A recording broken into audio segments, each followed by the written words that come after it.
Good morning class. आज हम लोग मेंसुरेशन के सर्किल देखेंगे।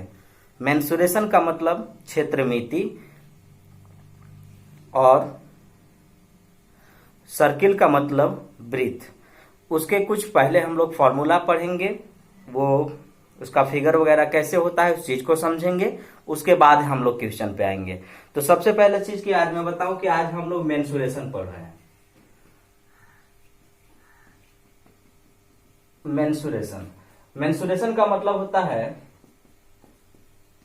क्षेत्रमिति, और मेंसुरेशन में यानी क्षेत्रमिति में हम लोग आज पढ़ेंगे सर्किल। सर्किल मतलब ब्रीथ।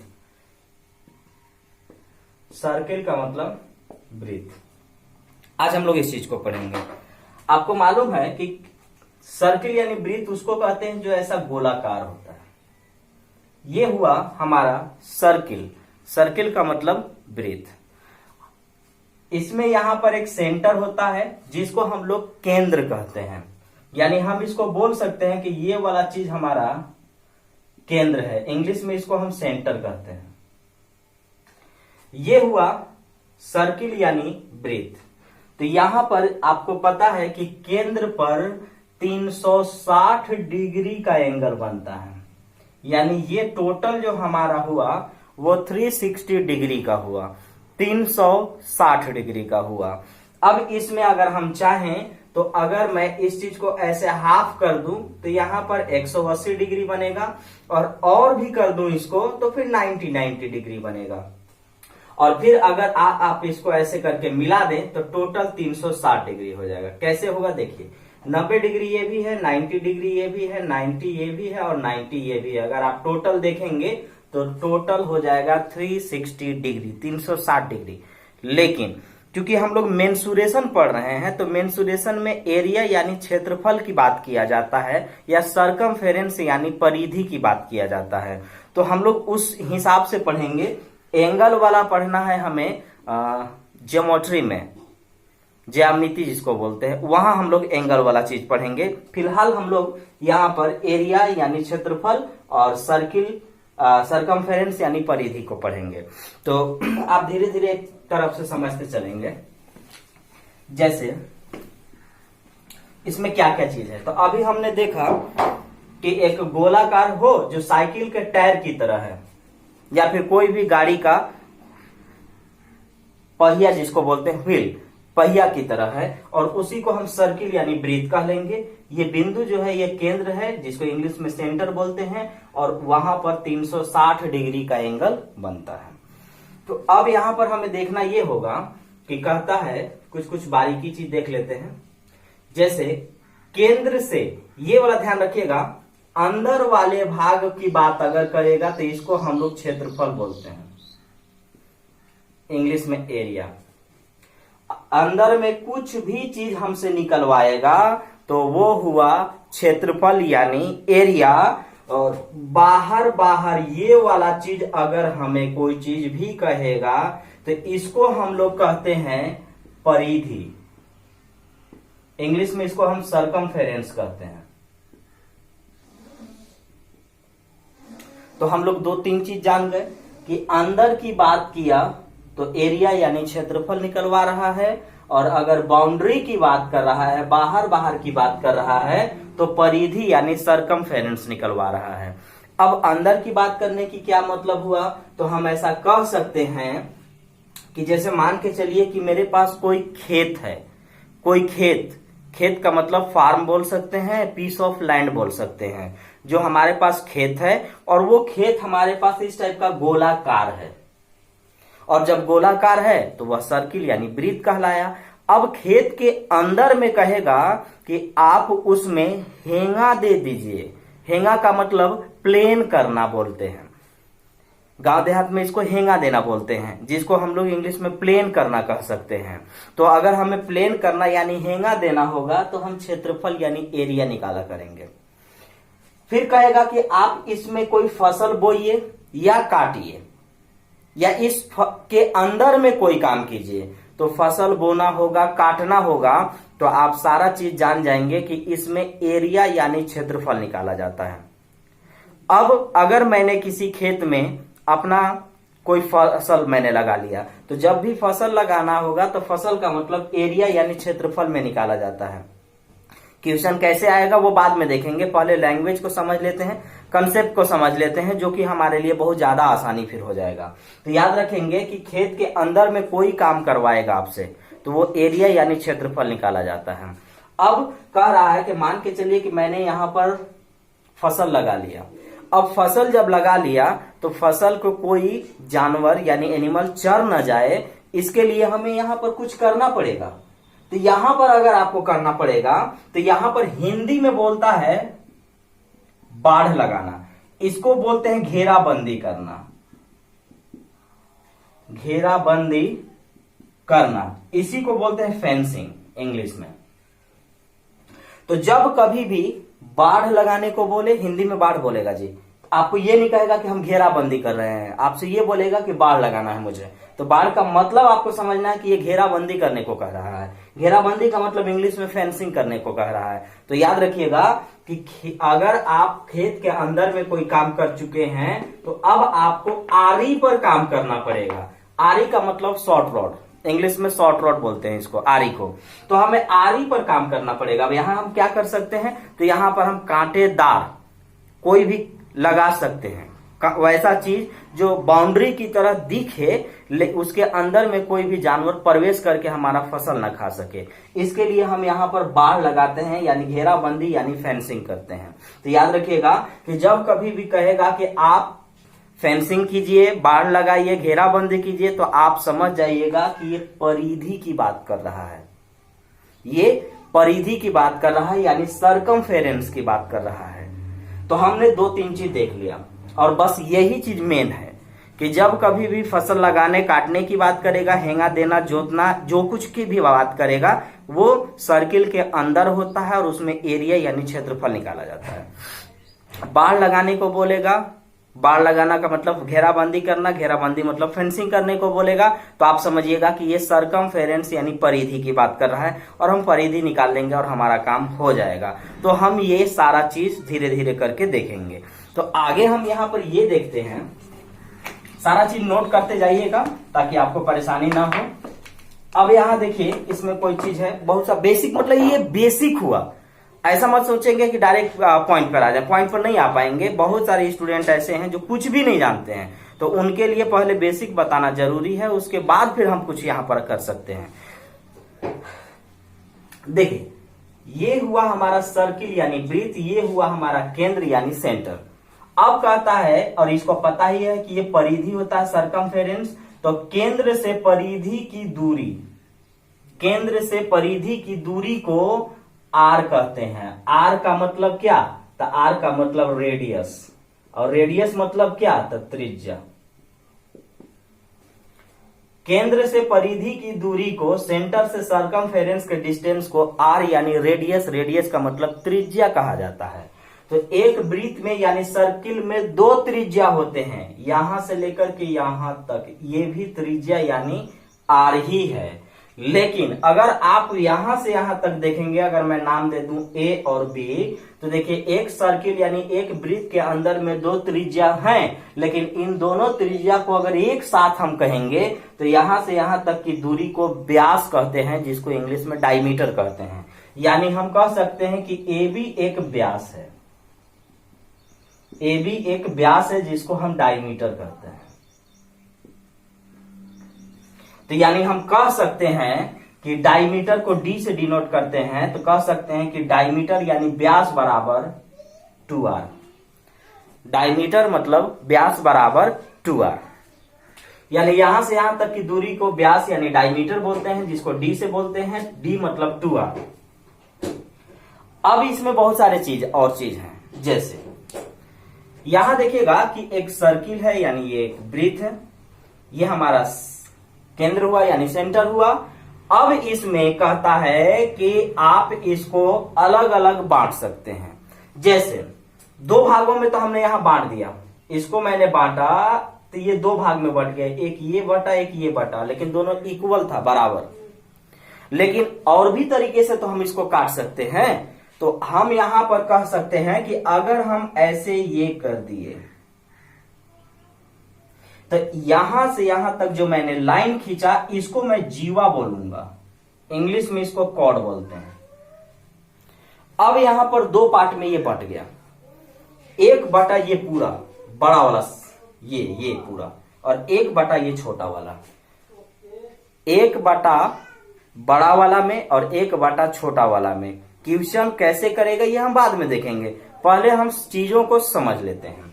तो यहां से यहां तक जो हमारे पास जो बटा, इसको हम कह सकते हैं कि चूंकि ये ब्रीथ है तो ब्रीथ को खंड किया है, ब्रीथ को खंड किया है, तो ब्रीथ को खंड किया है तो हम इसको ब्रीथ खंड कह सकते हैं। अब ब्रीथ खंड को इंग्लिश में सेगमेंट कहते हैं, ब्रीथ खंड को इंग्लिश में सेगमेंट कहते हैं। और ब्रीथ खंड जो हुआ अब यहां दो प्रकार का हुआ, एक हुआ छोटा ब्रीथ खंड, छोटा नहीं कहा जाता है उसको लघु बोलते हैं। तो ये हुआ छोटा ब्रीथ खंड यानी लघु ब्रीथ खंड, और ये वाला हुआ बड़ा ब्रीथ खंड, तो बड़ा नहीं बोला जाता है बल्कि दीर्घ बोला जाता है। तो हम इसको कह सकते हैं कि ये वाला जो पोर्शन हुआ ये हुआ लघु, लघु का मतलब छोटा ब्रीथ खंड,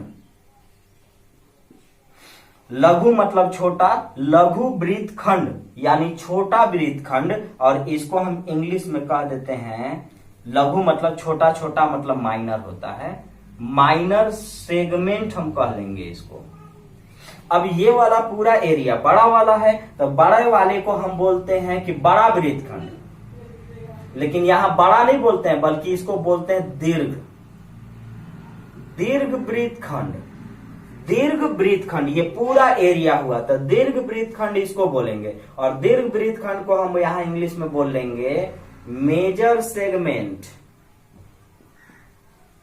तो हमने देखा कि दो टाइप के मैंने बांटा, एक इक्वल पार्ट्स में बांटा तो इसको डायमीटर यानी व्यास में बांटा था, यहां जीवा बांट रहा है, जीवा यानी कॉर्ड बांट रहा है, लेकिन ये दो बराबर भाग में नहीं बांट रहा है, बहुत ज्यादा डिफरेंस में बांट रहा है।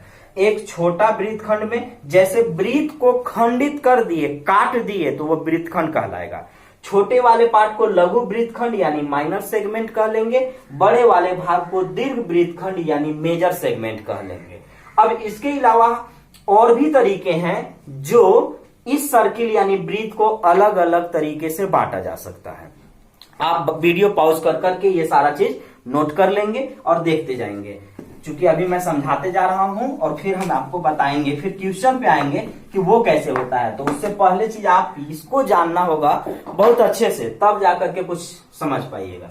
अब यहां पर कहता है कि एक सर्किल यानी ब्रीथ है और ये केंद्र यानी रेडियस है, तो हम इसको दो भागों में बांटना चाहते हैं, लेकिन बराबर में अब नहीं बटेगा, बराबर में सिर्फ डायमीटर यानी व्यास से बढ़ता है। अब यहां पर रेडियस जो होता है यानी त्रिज्या, जिसको आर कहते हैं, अभी भी तो कट गया, अभी भी तो जो सर्किल है यानी ब्रीथ जो हमारा है अभी भी दो भागों में हो गया, एक ये वाला पोर्शन हुआ और एक ये वाला पूरा पोर्शन हुआ। तो ये वाले पोर्शन को हम फिर भी छोटा ही कहेंगे और ये वाला बड़ा, छोटे को लघु यानी माइनर कहते हैं। लेकिन अब यहां पर चूंकि यह त्रिज्य खंड इसको हम कहेंगे, क्यों? क्योंकि यह त्रिज्या से खंडित है, त्रिज्या से काटा हुआ है, इसलिए हम इसको त्रिज्यखंड कहेंगे। फॉर्मूला कैसे यूज करेंगे वो बात का चीज हुआ। तो यहां पर हुआ ये त्रिज्यखंड हुआ, तो त्रिज्यखंड क्योंकि ये त्रिज्या से खंडित है इसलिए इसको त्रिज्यखंड बोलेंगे। ये छोटा यानी लघु है इसलिए हम इसको बोलेंगे छोटा यानी लघु त्रिज्यखंड। लघु त्रिज्यखंड यानी हम बोल सकते हैं इसको कि माइनर सेक्टर बोलेंगे इसको, ये वाले पोर्शन को सेक्टर कहा जाता है। तो ये वाला हमारा बड़ा हुआ, तो बड़ा को यहां पर दीर्घ बोलते हैं और दीर्घ ब्रीथ खंड हुआ ये, और इंग्लिश में इसको हम बोल लेंगे मेजर सेक्टर। फॉर्मूला पर जब आएंगे, क्वेश्चन पे आएंगे, तो वहां पर आपको हम बताते जाएंगे कि कैसे कैसे करेंगे, तब जाकर के ये सारा पोर्शन निकलेगा। लेकिन सबसे पहले चीज तो जानना ये जरूरी है कि आखिर ये है क्या। अगर हम इस चीज को जान जाते हैं तो बड़ा आसानी से हम काम कर लेते हैं, नहीं जान पाते हैं तो बहुत मुश्किल है हमारे पास। तो ये हमने बहुत सारी चीज जो एकदम इंपॉर्टेंट है वो सब हमने जान लिया, मैक्सिमम चीज हमने जान लिया। अब इसमें और भी कुछ छोटा छोटा चीज है, जैसे ये हमारा सर्किल हुआ यानी ब्रीथ हुआ, ये केंद्र यानी सेंटर हुआ। अब क्या है ना कि जैसे मान के चलिए कि ये वाला जो पोर्शन है इसको तो आर हम कह लेते हैं। अभी हमने इसमें इसके बारे में बात किया और इसके बारे में बात किया। चूंकि यह त्रिज्या से खंडित है तो इसलिए त्रिज्यखंड यानी सेक्टर हम बोलते हैं इसको। माइनर सेक्टर, ये मेजर सेक्टर हुआ। ये दीर्घ वृत्तखंड हुआ, दीर्घ त्रिज्यखंड हुआ यानी मेजर सेक्टर हुआ। ये माइनर सेक्टर हुआ यानी लघु त्रिज्यखंड हुआ। अब इसमें क्या है ना कि ये वाला जो पोर्शन है इसको भी कुछ कहा जाता है। तो ये वाले पोर्शन को हम कहते हैं चाप की लंबाई। चाप की लंबाई, लेंथ ऑफ चाप। चाप का मतलब आर्क, ARCH, आर्क।